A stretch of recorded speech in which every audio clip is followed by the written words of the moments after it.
Good afternoon. Welcome to, I guess, number 2 of the Monoova Happy Hour. We've got a great bunch of guests this afternoon and hopefully some good questions for them. Like for those who've tuned in for the second time, thanks for coming back. Welcome back. For those who are new, this is a really, hopefully a fun, interesting sort of hour, 45 minutes to an hour. I do want to thank FinTech Australia for the use of their platform and also for their support of the industry that we're in. We obviously know that the moment we've had the joy of a changing environment where the FinTechs have suddenly, well, not suddenly, so probably more have had a feature where we've now had to look at new and different technologies, especially when it comes around financial services and or payments. And so it's great to have an organisation like FinTech Australia behind us and supporting. But I would like to welcome Simone Joyce, Shah Gardner and Jason White. For those who know them, know that they all come from some amazing organisations that have done and doing amazing things in both FinTech and in marketplace, in e-commerce, digital commerce, and look, I welcome you all, and I look forward to asking some questions. And I think we just jump into questions. I'm going to start with Simone, and I'm going to ask, look, customers, clients, we've had to change the way that we interact with them, the way that people are buying from businesses. What have you found different in this last little while when interacting with clients / customers? And even for your clients and how they're working with their customers. Yeah. Okay. Well, first of all, thank you for having me on the panel. It's lovely to sit with you all and be able to talk on Friday afternoon. So for us, it's really been interesting looking at the way our clients, our direct business clients, have reacted to how they are now dealing with their clients or the payers on the platform. We've found that a more flexible approach has been needed for our businesses. They want to be able to offer an automated service. They want to be able to offer a service that doesn't necessarily bring an admin burden back into them, but they also want to be able to accommodate more individual circumstances. So we've found that that's been a real focus over the period of how we actually customize messaging flows, how we customize people managing their accounts while still keeping the integrity of that admin lift of the platform itself. So that's been an interesting thing to look at. It's also been really interesting seeing the genuine concern that our business clients have for their customers, which has been a really refreshing thing. It has been a period where everyone's kind of pulled together to make sure that they're looking after, yes, their business, but also their customers, because they will be their customers again when everything switches back on. And that's been the main difference that we've seen. And you're obviously a B2B business. How are you finding interacting? Obviously, we've had a chat off this in a business context and all done over video. And how are you finding it yourself in that respect? It's actually no different from it was before us. Our clients are dispersed. We have clients in Western Australia, South Australia, Sydney, Melbourne, and whilst previously we did a lot of travel, I personally did a lot of travel to meet with more of our white label clients on that enterprise end, which is where we were speaking, Tyson, but less so on the direct to business end. So it wasn't a shift for us. We were used to dealing with our clients remotely, and I think that would probably be true of everyone that's sitting on the panel today. It's been an absolute blessing to be able to fall back on that and to have that communication already open. Yeah. Right. So Shah, same question. How are you finding the interaction in business and for your customers and clients? And obviously I know that you've had a recent pivot, so that's obviously changed things as well. So yeah, how are you finding it all? Yeah, listen, as a data company, one of our biggest change and certainly an opportunity has been realigning our positioning to COVID ignited challenges that our customers are wanting to solve for their customers. And things like financial hardship is something that is every company is thinking about, every company is sensitive to and feel responsible for in some way, shape or form. And so seeing our clients wanting to provide that value add or a layer of financial support or financial guidance in addition to their core offering has been really interesting for us to see, particularly on the personal finance side, where we've got clients that are using our data, harnessing data for customer insights for a particular use case, and almost doing a bit of a pivot themselves to recognize that, you know, the key challenge and an area that is sensitive and top of mind for a lot of their customers is financial security and stability first and foremost. And so they're actively exploring ways that they can improve their engagement, they can improve their business value and outcomes for their customer. Right. Thank you very much. Jason, you're probably at a different point and can give us all, you know, the insight in your respect, not only from your business, but also the businesses that you support. Yeah, no, and thanks for having me on a Friday afternoon, everybody. We've kind of seen three key examples out there, and the first is examples of real hardship. So if you think of marketplaces, we power marketplaces all over the world.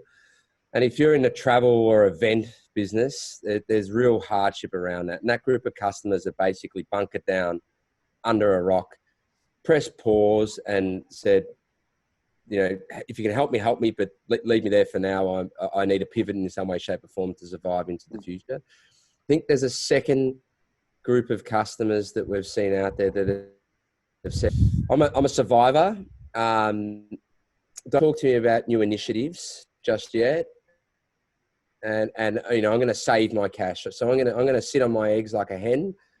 So when it comes back, I've still got money in the bank account to fight and survive through. And then there's a third bucket that have said, I need to transform, and I need to transform at scale. And what we've really seen in the shift in, and we've probably seen a little bit of this thinking in all three buckets in all of us, to be honest, is that the first reaction when we first heard of the pandemic and shutting down is don't talk to me. You know, I've got to look at every staff, and I've got to do everything around it. And then you kind of go, well, I'm just going to wait a little while until I see how this pans out. And now where I think the majority of our customers and businesses are shifting to is, how do I transform, and how do I use this time when I'm not as noisy and as busy in a normal day-to-day to transform my business? And we're in a very fortunate position in a way, is we're a platform that enables people to transform. So not only transform into an omni-channel or e-commerce world, but to then say, how do I start to sell other people's inventory that I don't own? And how do I do that at scale? So some of our customers over the last 6 weeks are sort of 400, 500, 600% up in online transactions and sales. So it's an extraordinary and unprecedented time that we're seeing around that. And we're seeing these brilliant, innovative ideas like Shane Delia, he's a famous Melbourne chef, he owns Maha restaurants and everything else. On Monday, he's actually launching Providore. So he's got this, you know, and these are passion businesses, these restaurants, right? You know, they're not hugely profitable. You know, they're 5 to 10% net profit margin businesses. But what he's done is he launched Maha Go 6 weeks ago. So you could order Maha Go online, and then have a restaurant type of experience at home, but without the crowds around you. Easy to heat, easy to cook. And the numbers are extraordinary, what he's been able to do behind that. Thousands and thousands and thousands of orders rolling through that platform. So being a friend of mine and a good network of mine, I said, well, why don't you become the platform to enable other chefs to be able to do that? So Shane on Monday is launching Providore. So in a 4-week period, we've created a marketplace now where you can go in one single destination and order from the best restaurants in the country and have it delivered to your home, so you can have the restaurant experience at home. So we've seen these great examples of transformation. And what's interesting now, the numbers he's doing behind Maha Go and Providore are actually probably bigger than the restaurant. So by having that time and space to think about transformation and getting out of the day-to-day and acting a bit more strategic, we've seen some incredible business ideas roll over it. Another one that launched today was a very small little fashion retailer in Tasmania called Routley's. I've never heard of it before. but it was had 2 stores in Tasmania anchored around men's fashion, and it just launched this afternoon. But what they're going to do is become a destination for men's fashion. So they've got the ability to connect up 20,000 SKUs through their supplier base that they could never stock before. But instead of launching an e-commerce platform, they're launching a marketplace where their existing customer can go on and buy from all these wonderful products that they could never actually find access to. They can click and collect it in their outlet stores. So we're seeing some brilliant examples of even some of the SME businesses that I'm giving highlights to in there, where it's just an extraordinary time. The other key example, I think, is Shop My Local, which we launched with the Metcash Group last week, and the ALM Group. So that previously you couldn't go on, or that business had no e-commerce strategy really online. And in a 6-week window, we built a complete marketplace linking up over 300 of the ALM stores. So that's the Thirsty Camels Porter Group. And you can go online now, buy online, click and collect from any of the ALM stores. And they were able to pull that off in a 6 to 8 week window period. So what would have taken 6 months in decision making, I think. So the biggest outcome when I think about those examples is everybody wanted to do it, but they couldn't get to it. But the speed that people are making strategic decisions and executing on in times of war really is extraordinary behind it. So the old innovate or die is a real thing. I think we've seen that. I'm sure most people have an example in their local community where the local bakery, or restaurant that never were even using a platform before, are now going above and beyond on making changes. So look, I think all three of you have answered one of the other questions I had, which is around the customer client behavior. And I think obviously, Jason, you've got some experience with that. So maybe I stay with you, Jason, and ask you, and because you are a platform, this reliance that we have had on technology now, like we've never had before. And I asked this question very similarly to businesses at the last webinar, but for yourself, it's, interacting with customers using these new platforms. It's obviously changed quite dramatically in the way that you do customer service, because the walk-in isn't there anymore. You can't, obviously walk in and well, you haven't been able to do a lot of the walk-in. What do you think? What have you seen even from your builds, where from a customer service point of view, where the technology is different, where people have gone, well, actually we need to do something different and fast? Yeah, it's really interesting time. So when I think of 2 words that come to mind around this, it's that transformation word. And then the second word is the power of connection. So it's the ability to be able to connect, whether it's connect more inventory, connect in a more sophisticated way, reduce the friction in connection. So another example, I kind of like to bring out the case studies that we're working through. So for example, Minimax, which is a very, it's a 3 to 4 or 5, actually a 5-store kitchenware company that we're launching in a couple of weeks on a marketplace platform. So you imagine at the moment, you've got all the time in the world, you want to cook at home, but they're limited by how much stock they can fit into their stores. We're connecting up into all the suppliers for them. But then from a customer experience buying from them, what we've found is how do you take your physical store footprint and turn it into an advantage in these times, not a disadvantage in these times? So one real example we're working through with Minimax and the general manager of Minimax in rolling this out was, well, if they buy from the marketplace, can we allow in-store returns? And I said, well, what a great example of customer service, where you could buy from a third party and drop it at your local Minimax store, and you don't have to worry about distributing that, and you can swap it over for something else in there. And I said, and the other thing that happens is it gets people to come up and to jump into your store. So not only can they buy from third parties from Minimax, but then if they want to return it or click and collect that item from the store, they get to physically walk into a store, and then you get attachment rates. So it's connecting that physical traditional footprint with a modern digital transformation project that we're finding is the yin and yang together around customer service, and we'll bring the tide in all together. So even if that's with 5 people in the store or around the government restrictions around it, it's still providing that convenience and that true customer service. So it's not necessarily completely flipping your business model, but it's transforming your business model and connecting all of the dots up together, if that makes sense. Yeah, absolutely. Thanks, Jason. Look, Shah, I go to yourself. I mean, one thing I know is that you actively have, are mining, or intelligently mining a lot of customer information as part of what you do. I don't know if you've managed to see any interactions or changes while in the last weeks while you've been doing the work on your new project. I guess from a customer experience standpoint, the best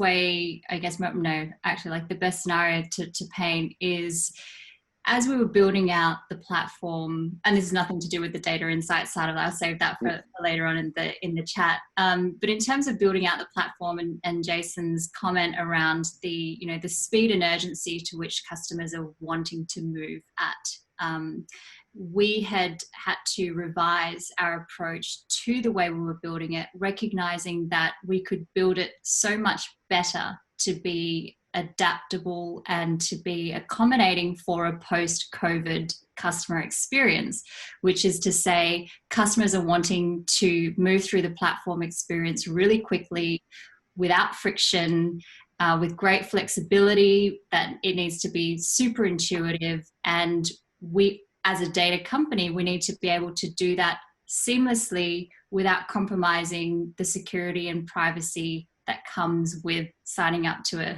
a data SaaS platform. So we found ourselves sort of revisiting the whole customer journey from a pre-COVID, where are the gateways that we would normally offer a physical sales or, in-person sales experience with a platform experience that sufficiently addressed the conversion points, but at the same time didn't compromise the things that we knew that the customers were looking for, i.e. the security and the trust built in that.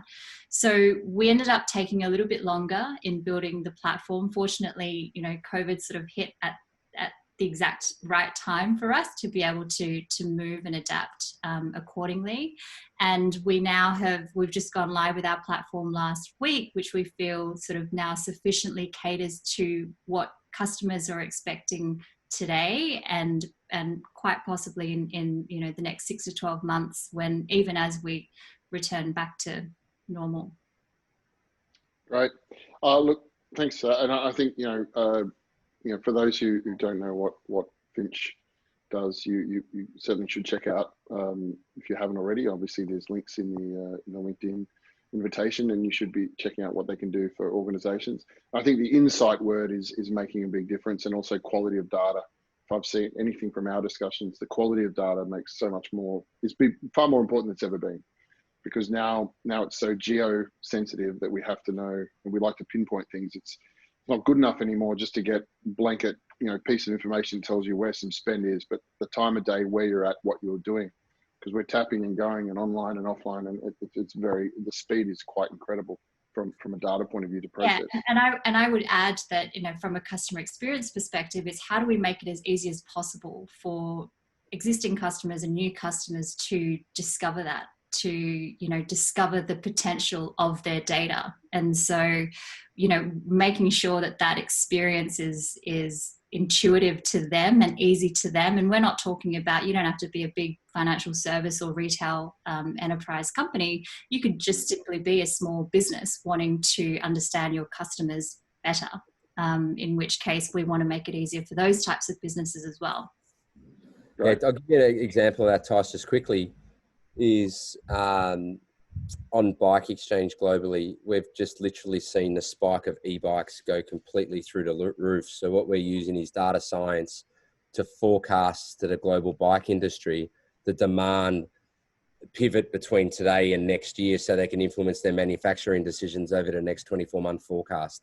So we're getting quite clever in using insights and providing our search inquiry and sales data, and providing that back to an industry that can help demand that trend. Because, the reality is, we think when we go back to a normal state, that not many people are going to want to hop on trains, and the roads are going to be so congested. And that's why this influx around 20K, if you live 20K post the cities, e-bikes are going to come completely into the market. So there's some really interesting insights like that to support some great advice. Yeah. So, and I think that, you know, just on that alone, just showing some future trending will make a difference for a lot of organisations as they prep for, you know, whatever's next. Simone, back to you around, I guess, this interaction with technology, what it's meant for you, and how it's made a difference. I mean, but you know, is there something? I mean, part of the question I had also was, you know, what's working out really well that you didn't expect? You know, what has been a really surprising difference for you in a positive way? Okay, well, we haven't had any surprises, but what the past few weeks have really done is better down the intrinsic value in the system that we'd created for the relationship maintenance between a business and their payer. A lot of the functionality that we have in there was quite new when we started offering it in this recurring scheduled payment space. So it took a little while for payers and businesses to realise the impact of that on the relationship. And that starts at that low latency, implicit real-time consent to the payment agreement and carries all the way through so that both payer and business have the ability to change that agreement as suits them as the relationship goes along. And that relationship maintenance point has become probably one of the most valued pieces of the platform in the past few weeks. It goes from everything to making sure the communication around your payments are open. We've seen a really big increase in the number of payment agreements that have been halted or paused, just put on pause, put them on ice. We've seen less so agreements being cancelled outright, which is a really interesting data point around how people are expecting these relationships to transition in recovery. And we're starting to see a lot of those halted agreements coming back online now, particularly in states like Western Australia and South Australia. The data for businesses has been more around supporting them through understanding what payments have they got scheduled to actually process through to contribute to their cash flow. Because we're dealing in a scheduled payment environment, we can give a very granular view of what that looks like. And then they can use that information to go off and do other downstream things like plan out when they're going to pay utility bills, showing how they've been affected to, you know, accommodate things like the JobKeeper payment, etc. So it's been a really interesting period to prove out that relationship management and payment agreement management side of things, while supporting the business through with what they need off the back of that. Yeah, look, and I don't know if anyone saw, but I was encouraged when I saw Netflix saying they're using their information to stop subscription payments for those that aren't using their services. As a proactive move if people aren't using Netflix, which I'd be very surprised considering we are Who is not using Netflix right now? Who is this? Probably a good time to do it. It's like there's 3 people. Yes, we'll turn them off. But I think that, you know, from the positive, you know, just using, you know, rather than just going set and forget subscription, they're going, hey, you haven't used the service, so we're going to switch it off or put it on hold so you're not getting charged. And I think that, you know, that shows a lot of, I mean, I'm sure they've also enjoyed, I know they've enjoyed incredible growth because the numbers say they have. But I do think that the surprise and delight, or doing something that's positive in that payments landscape using the data they have in a positive way. We've certainly seen a lot more people coming into their accounts to check their just have a look at their payment schedule than ever before from a payer perspective, which is a good thing. It means they've discovered that they can do that and they can take control. So while you're there, I'm going to jump to the next question, which is, we've got this new way of working and operating. I don't even know if there's a post or pre anymore. Like, I think everyone was kind of thinking that this all finishes, but I don't think it does. I think it changes. What in your business are you going to change on a permanent basis when dealing with your customers, or that interaction with your customers or your customers' customers? That's an interesting question, and I wish I had a very profound and impactful answer, but because we haven't had to change fundamentally what we've been doing to accommodate the current situation, we probably won't be making any big changes. We have certainly added to our deploy schedule with extra nice to have functionality for merchants and payers. And we've seen some surprising requests come out of that. Things like, we want people to be able to self-cancel their payments, for example. That is not something a lot of businesses want, but it's something that actually reduces administration. If you have the chops to stand up and go, you know what, if people want what I'm selling, they're not going to cancel their payments. So good on those businesses. The second thing is things like, oh, I want to be able to allow my customers to pay everything all at once and have access to everything all at once. So just layering in more control, more autonomy, and more ability to customize the experience to however you want it to be, which is similar to what you were saying before, Shah, about how do we make this platform as customizable as possible to stretch across a range of circumstances. And Shah, I know that you changed facilities almost at the start of this, but not because of it. And what's for yourself? What does Finch do differently moving forward when dealing with customers? Yeah, I think I'm in the same boat with Simone in that there's not too much change other than what I described around the platform build, which is probably the core of our customer experience delivery. What I will mention is, I guess over the last 8 weeks, as a SaaS or software company, where we're used to dealing with customers remotely, we're used to that interaction, as it were. However, the COVID, I guess the impact on the customer experience for us is an opportunity that we may not have really taken all that seriously before, which is deepening our relationships with our customers and taking the time, to show our care and concern for them as individuals, as a business, and their customers.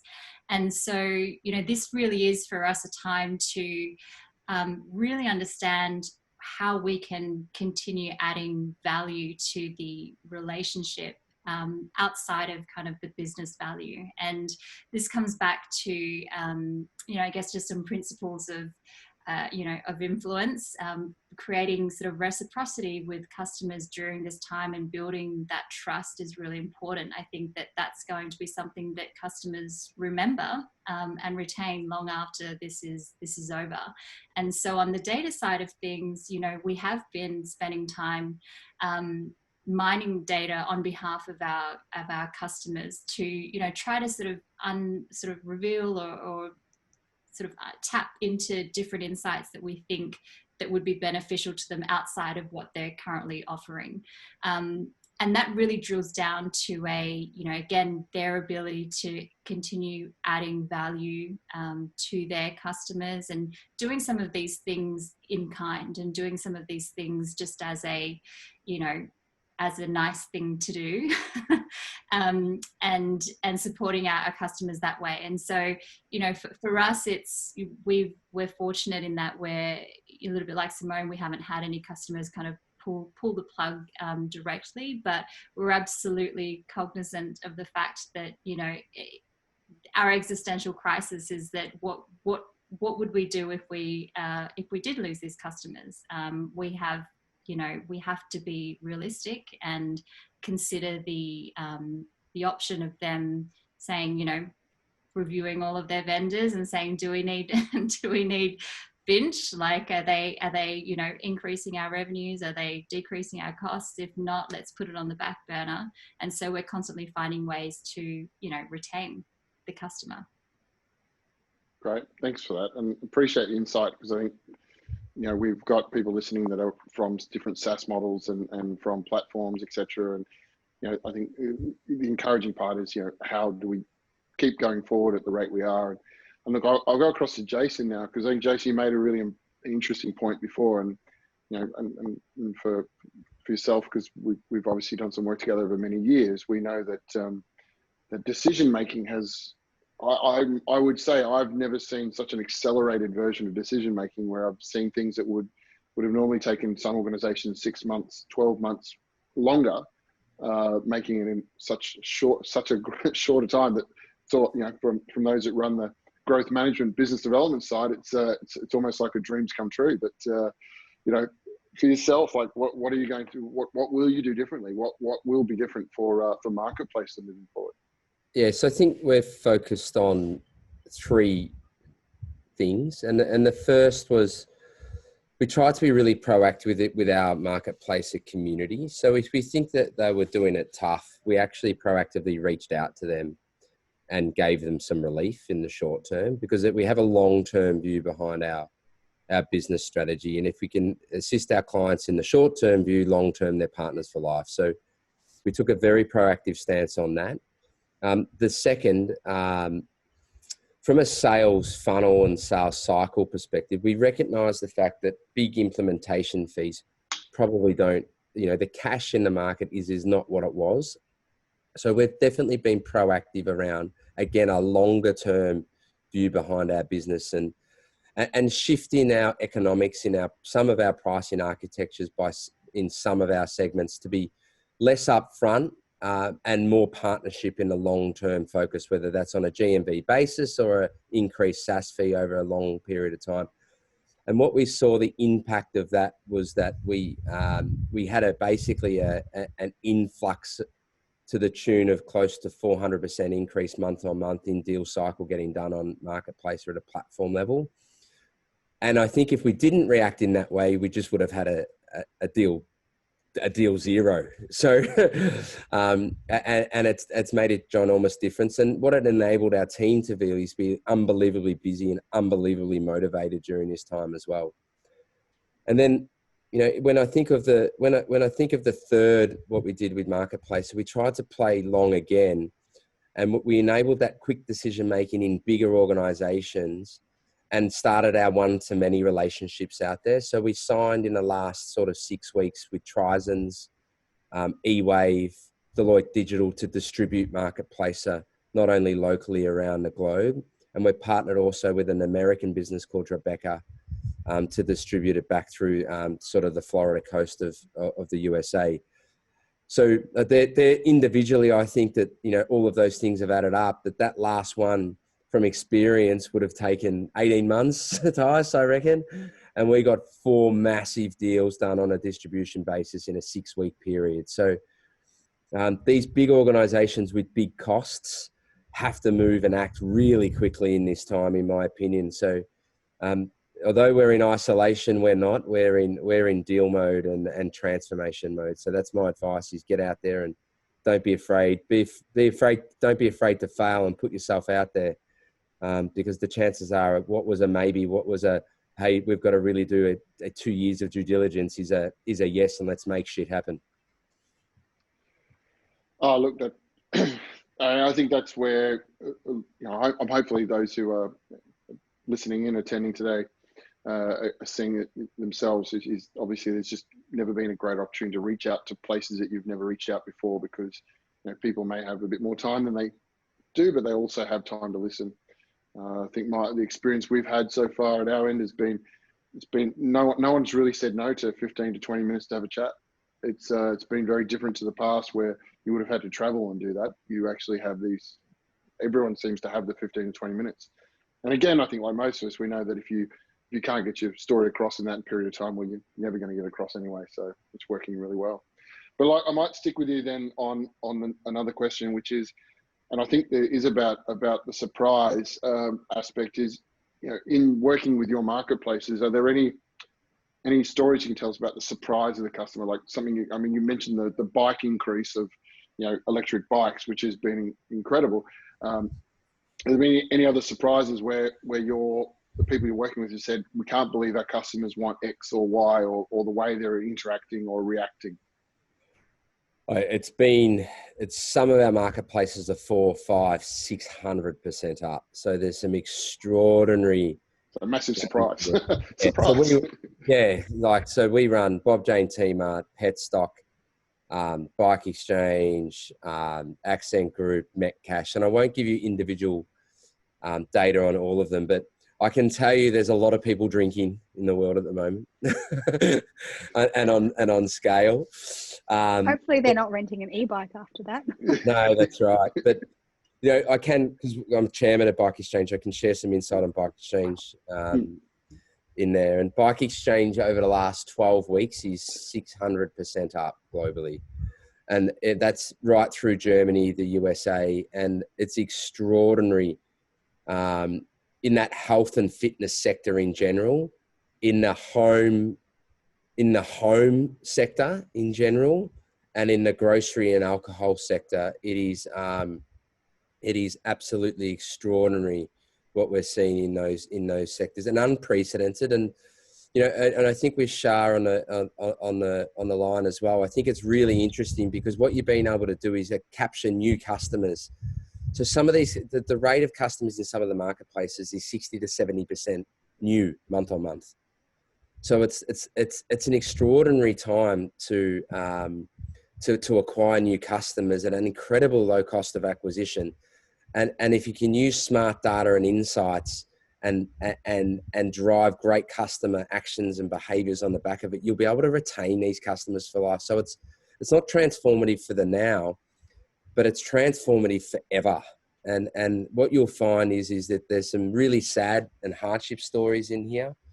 But if you look at some of what marketplaces do is these small little businesses that can't get to customers in these times, they provide a way for the local baker or the local bike store or the local IGA or whatever it is to actually transact on scale. So, we're pretty fortunate that we're part of the journey and humbled that we can help so many, not only Australian, but global customers and businesses, get their booze and bikes, but, keep these businesses alive at the same time. Thanks, Dave. And look, I appreciate the ability to share some real information, because I think people are wanting to understand what really is going on. In the same vein, Shah, like if I go to you, like this big business surprise with your customers, or something you're working with your customers where they've got some information they didn't know before, where they're actually incredibly surprised. Yeah, I don't know, not sure that there's a surprise element per se. Delight, perhaps. Delight, absolutely, always delight. I think what's been really interesting during this time is businesses coming to the realization that they have data and they're not doing what they need to do in order to get ahead. And so when, Jason put it really well earlier in the session around, people are having this time on their hands to think about the business when they're not in the business. And for every business is a data business. And now more than ever, there's an opportunity to harness that data, understanding customer insights in order to, improve engagement, provide more personalized experiences. This is the time where we're getting a lot of interesting requests and conversations around use cases that we haven't even accounted for. And it's because every business understands, what are the insights that they need to, to kind of improve their customer experience. So I guess surprise in the sense that we've had a couple of, really creative ideas presented to us around data. And of course, we sit at the center of that. And it's great to see, people thinking outside of their core functions in terms of how to, collaborate, how to support small businesses, how to support communities, and how Finch can be part of that. So it's been nice that they've included us in some of that thinking. But it just goes to show that, it's that realization is coming from a lot of unexpected places and businesses that now have this sense of urgency to act on their data. Right. Thank you. Simone. So the surprise is probably a strong word. I don't think anyone was, like Shah said, oh my goodness, look at this surprising thing. We actually had an oh shit moment when we realized that one of the functions that we'd had on the system for a long time wasn't actually, because more people were suddenly looking to use it, it wasn't, the process of using it wasn't as intuitive as we thought it was, just because we had more people providing feedback all of a sudden on it. So that was an interesting moment for us. It meant that we now have adjusted and come back to look more in depth at what that particular functionality disconnect is. So that was a good thing that came out of that. I think for us, we were surprised at how many businesses just got on with using the platform. We were kind of ready to, okay, let's have all these support calls and we'll make sure businesses have got access to the user guides and the video step through, but they just got on with it and did it. So from that respect, it was a nice surprise for us to go, oh, okay, they've done it themselves, except for that one thing that we now have to fix. That was probably the best surprise. Yeah. Excellent. And look, I'm going to do a very quick payment segment, because we actually had a question from one of our friends and partners who would like to know something about specifically from you, Simone, which is that with the NPPA, which for those listening is the NPP, which is our pay ID, with the mandated payment service coming, what that impact will have on direct debits, and what do you see as the consumer's benefit in this change? Well, this is one of my favourite things to talk about. So great question. The MPP has been around the periphery of the payments landscape for a while now, but I think the MPS will see it really embed down into how we interact with payments every day. Direct debits are the predominant payment method every single day in Australia. They carry the volume of payments, whether it's a debit or a credit, and the more volume that shifts over to the MPP, the better. The MPS is really a way to allow payers to provide consent, direct consent to a scheduled payment on the MPPA. And that will come with some impactful features like allowing a payer to be able to cancel those payments from their bank account, allowing a payer to be able to move those payments around the bank account.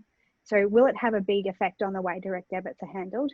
Yes, it will change the expectation of payers and of businesses. Now, that will be interesting to see in the transition period, because the BEC system that runs the old direct debit payments simply doesn't function like that, and nor do a lot of the service providers in the space. We're fortunate in that we do that already. We do all those choices, we do all those things. It just so happens we don't do it in your bank account at the moment. So I think the MPS will fundamentally change the way we think about scheduled payments. Will change the way we think about what our rights are as a payer and what our expectations are as a business, and how we need to then manage those payments in the greater framework of we'll still have credit card payments, we'll still have direct entry payments as we go forward, but it will be a big step change for customer experience, and one that we're long overdue, I think, in Australia. Cool, thank you very much. Look, guys, as we're coming down to the end of the hour, I do have a last question, which is a personal question for all three of our guests, and it is along the lines of again what's been your highlight, from a business point of view, and your highlight from a personal point of view in what's gone on. So it's truly two highs, but it's like it could be from people inside, outside, doesn't really matter. But I know I prepped you all for this question, so I hope you are ready for it. So Simone, I might as well go with you. I know you prepped me, but I wish you hadn't started with me. Okay, so our highlight from a business perspective has actually been how our team has functioned. I think it's been a really interesting period, and we've actually come together tighter as a team as a result. It's almost like we had this big challenge to face as a team, and it's the most long-running team building exercise you could possibly imagine, but it's worked well, and it's been a really good thing for us at our particular stage of growth. For my personal highlight, well, I'm 6.5 months pregnant. Having worked from home for all this time means I haven't had to purchase maternity clothes for the office. So it's probably a pretty low level highlight, but for me, it's a good thing, right? I can wear comfy clothes every day and not have to worry.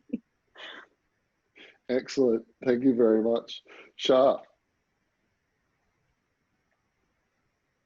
Oh, she's on mute. Wait a sec. There we go. That's an amazing story, Simone. I'm so thrilled for you. My business high would be the completion of our platform build. So that took 8 weeks from start to finish, despite all the challenges along the way. We lost staff, we added staff, we ran into so many setbacks and delays. And in spite of that, we got it over the line. It was definitely one of those 80-20, the last 20% just took, it was just, yeah. And I think Tyson, I remember talking to you through it. It's like, we're still at that very last stretch. So that was a great win for the team. personally, during this time, you know, I think I've finally had this revelation around the power of compounding habits.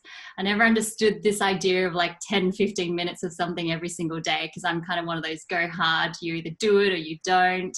And it turns out, you know, 10, 15 minutes every day for 8 weeks in lockdown, you get pretty good at something. So I set myself the challenge to do daily cold swims, which I've done successfully, and, you know, with the exception of a few rainy days in between, which hopefully, you know, is completely understandable, but that's been fun. And just to see kind of, yeah, you build on things without even realizing it, simply because you have a little bit more time in your day. Excellent. Thank you. Jason. I think if you think of the business, you know, the one thing I think we're all really proud of is just how we bonded together, very similar to Simone in there, and in really adverse times, be not only as a team, be able to collectively help all of our clients. When, you know, there was some hairy days in there for some of our clients, that's for sure, and how they just had a steady hand, that calming community sense behind us, and sort of bonded together. It's been extraordinary. So we couldn't be any prouder of them in there. And I think the other one is from a personal perspective, is just the time to connect with your family. It's just been amazing. Like, I've got 2 young kids who are 4 and 7, and just sitting down without smacking out of the door at sort of 6 o'clock to get to work, but, you know, having breakfast and lunch together, and, you know, going on morning walks as a connected family, and just time to talk and being present in the moment. It's definitely something I'm going to reflect on in the post-COVID space, is that ability just to be completely present in the moment, no matter who you're with and how you're with them, rather than completely being distracted. So yeah, those 2 things for me. Well, there you go. I don't think any of us can beat that, Jason. Thank you very much. That's amazing. So look, guys, we've hit our hour. I'm sure we could keep talking, but we're not going to. I do want to thank our panelists for their time and for their information, and also their openness with us all. And I think it's great, and I've really enjoyed this session. I'd like to thank, you know, the FinTech Australia guys again. Thanks very much. You know, utilising their platform and working with them on this. Our good friends at Booze Bud, who have you know, been able to move all over the country and make sure that people got their drinks and had some drinks during this happy hour. And in general, just you know, thanks for everyone for attending, because I think it's you know, without an audience, it would just be 3 lovely people I know talking. That would be great. I'm happy with that, but it makes a bit difference when you've also got an audience as well. So look, thanks very much, everyone. Appreciate the time, and look, I hope everyone just keeps going the way they are, and that we see the success and enjoy what we can out of a very different situation. So thank you very much. Thanks, panelists, and thanks, attendees. Thanks for having us, Tyson. Cheers, guys. No worries. Thanks. Thanks a lot. See ya. Bye all.